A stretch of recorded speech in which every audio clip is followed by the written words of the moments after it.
राधे राधे। आप सभी दोस्तों को मेरा प्यार भरा नमस्कार।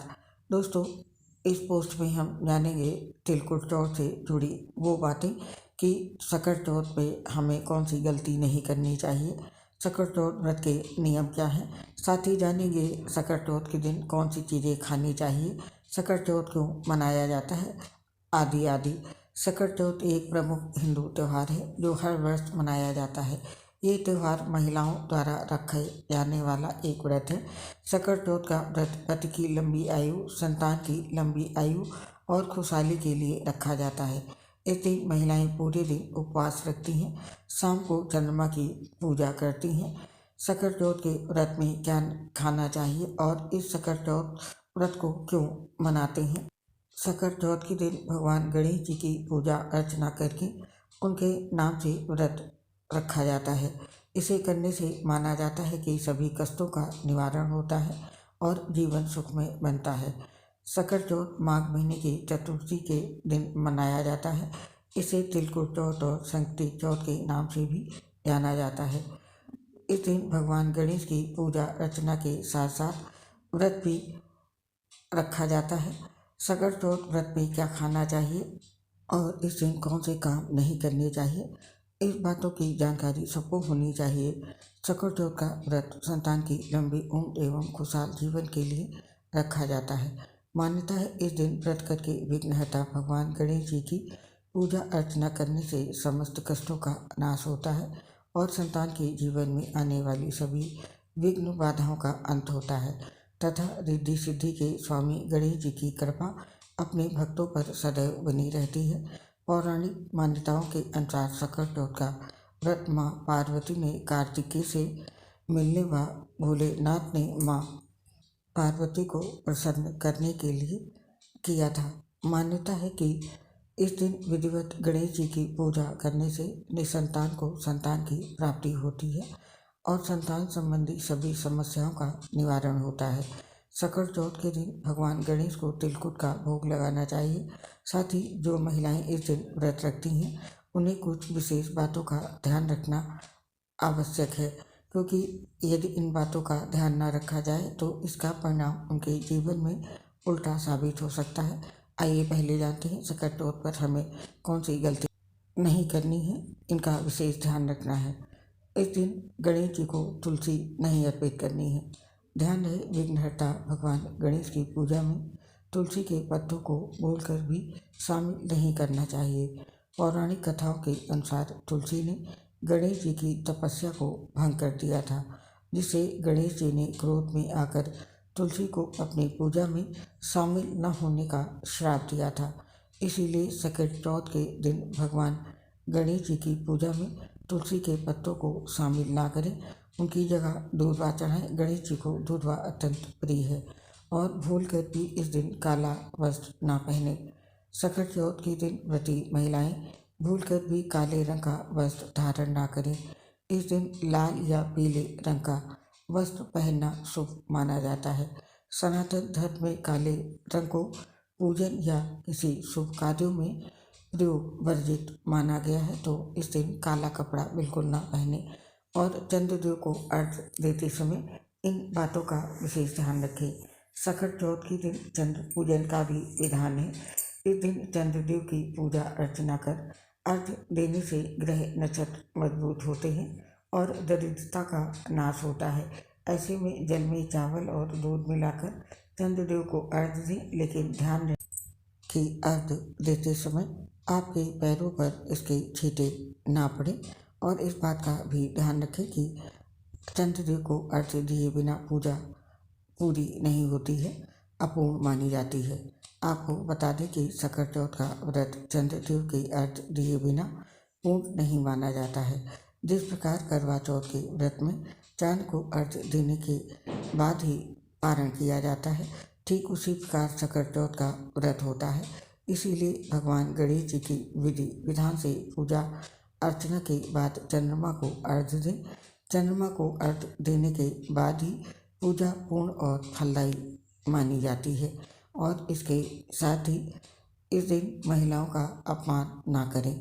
सकट चौथ के दिन पुरुषों को ध्यान रखना चाहिए कि किसी महिला का अपमान ना करें, उन्हें अपशब्द ना कहें, अन्यथा आपको गणेश जी के क्रोध का सामना करना पड़ सकता है। और सकट चौथ के दिन इन फल और सब्जियों को नहीं खाना चाहिए। सकट चौथ के दिन व्रती महिलाओं को कंदमूल वाले फल व सब्जियों का सेवन नहीं करना चाहिए, यानी जो चीज़ें जमीन के अंदर से उगती हैं उनका सेवन संकटी चतुर्थी के दिन ना करें।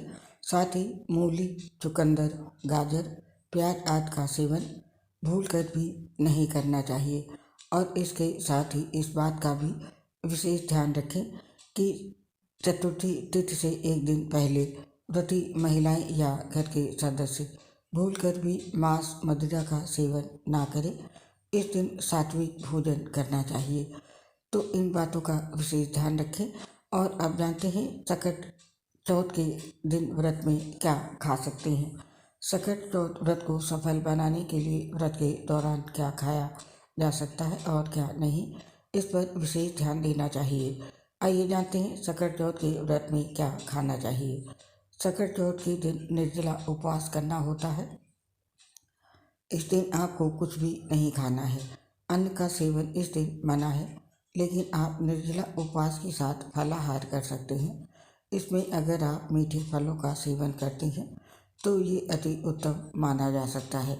इसके अलावा आप सेंधा नमक का भी उपयोग नहीं कर सकते हैं। सकट चौथ के व्रत में सेंधा नमक का उपयोग नहीं किया जाता है। और आप जानते हैं सकट चौथ क्यों मनाते हैं, किस लिए मनाई जाती है। सकट चौथ का व्रत एक प्रमुख हिंदू पर्व के रूप में मनाया जाता है। इसके पीछे कई कारण और मान्यताएं हैं। आइए जानते हैं सकट चौथ मनाने के मुख्य कारण। पहला कारण है पति की लंबी उम्र के लिए। सकट चौथ का सबसे बड़ा उद्देश्य अपने पति की लंबी आयु के लिए प्रार्थना करना है। मान्यता है इस व्रत को करने से पति की उम्र और आयु बढ़ती है। और इसका दूसरा कारण है पति की सुख समृद्धि। सकट चौथ व्रत से पति को सुख समृद्धि और उन्नति मिलती है। इससे परिवार में सुख शांति रहती है। और इसका तीसरा कारण है सौभाग्यवती बनने के लिए। मान्यता है सकट चौथ का व्रत करने वाली महिलाएं सौभाग्यवती बनती हैं।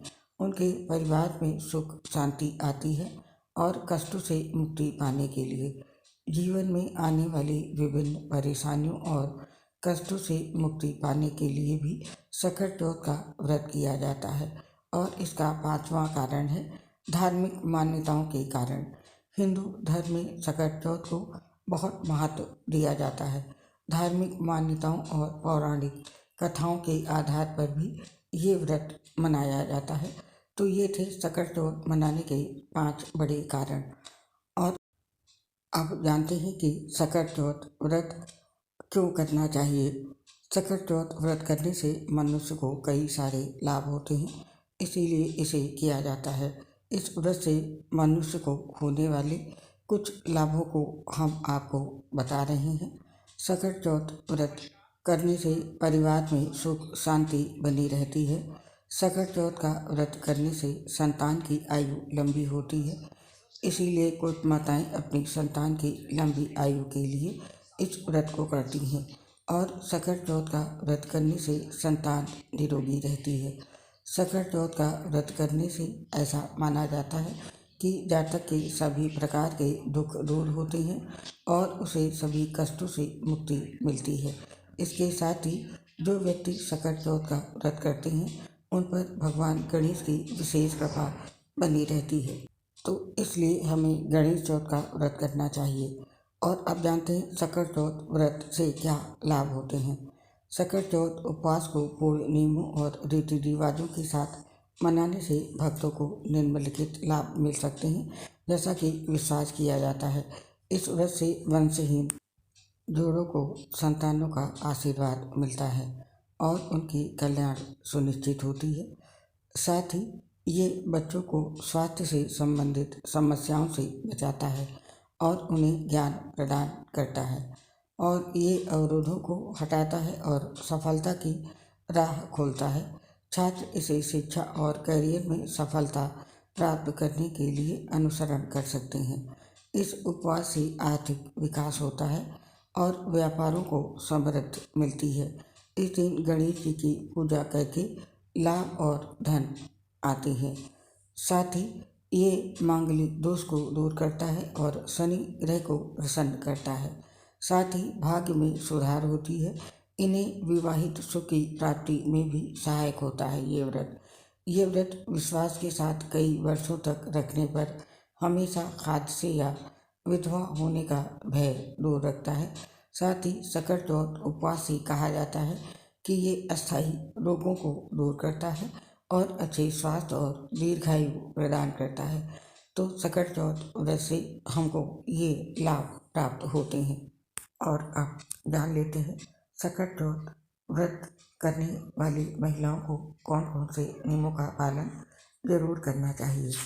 सकट चौथ व्रती महिलाओं को निर्जल व्रत करना चाहिए और गणेश जी की पूजा के बाद रात्रि में चंद्रमा को जल का अर्घ्य देकर व्रत का पारण करना चाहिए। चतुर्थी के दिन काले वस्त्रों का प्रयोग करने से बचना चाहिए। चंद्रमा को अर्घ्य देते समय जल की छींटे पैरों पर नहीं गिरनी चाहिए। इससे बचने के लिए जल किसी हरे भरे पेड़ पौधे की जड़ में अर्पित करना चाहिए। और इस बात का भी ध्यान रखें, इस दिन भोग में तिलकुट का भोग लगाना शुभ होता है। चतुर्थी पर गणेश जी की खंडित प्रतिमा की स्थापना या पूजा नहीं करनी चाहिए। धार्मिक मान्यता के अनुसार पूजा में भगवान गणेश की को तुलसी दल या केतकी के फूल नहीं चढ़ाने चाहिए। और सबसे जरूरी बात है, व्रत से एक दिन पूर्व से ही सात्विक भोजन किया जाता है। मन कर्म और वचन से शुद्ध होकर गणेश जी की पूजा करनी चाहिए, तभी ये व्रत सफल होता है। आप व्रत रखते हैं और पूजा पाठ करते हैं लेकिन दूसरों के प्रति घृणा और द्वेष से भरे हुए हैं तो ये व्रत कभी फलित नहीं होगा। नकारात्मकता से केवल नकारात्मकता को ही प्राप्त किया जा सकता है। सफल होने के लिए व्यक्ति का सकारात्मक सोच होना बहुत जरूरी है। तो सकट चौथ व्रत करने वाली महिलाओं को इन सभी नियमों का पालन जरूर करना चाहिए। सकट चौथ से जुड़ी पूजा से संबंधित जानकारी या अन्य किसी पूजा से जुड़ी जानकारी, धार्मिक जानकारी के लिए हमारे चैनल को सब्सक्राइब कीजिए और बेल आइकन जरूर दबा दीजिए ताकि आपको समय पर समस्त जानकारी प्राप्त होती रहे। दोस्तों, आप और आपके पूरे परिवार को गणेश चतुर्थी व्रत की बहुत बहुत शुभकामनाएं। आप पर भगवान गणेश का आशीर्वाद सदैव बना रहे। इसी कामना के साथ अब इस पोस्ट को समाप्त करने की आपसे आज्ञा चाहते हैं। दोस्तों, हम आपसे अपनी एक प्रॉब्लम शेयर कर रहे हैं। हम लीवर सोसिस सहित गंभीर बीमारियों से पीड़ित हैं, जिसकी वजह से पोस्ट बनाते समय काफ़ी दिक्कत आती है। सांस फूलने की वजह से आवाज़ क्लियर नहीं आती है। इसके लिए हमें क्षमा कर दीजिए और अपना सहयोग हमारे साथ बनाए रखें। उम्मीद है अपना साथ आप हमें अवश्य देंगे। आप सभी का हृदय से बहुत बहुत धन्यवाद। जय श्री राधे कृष्ण, राधे राधे।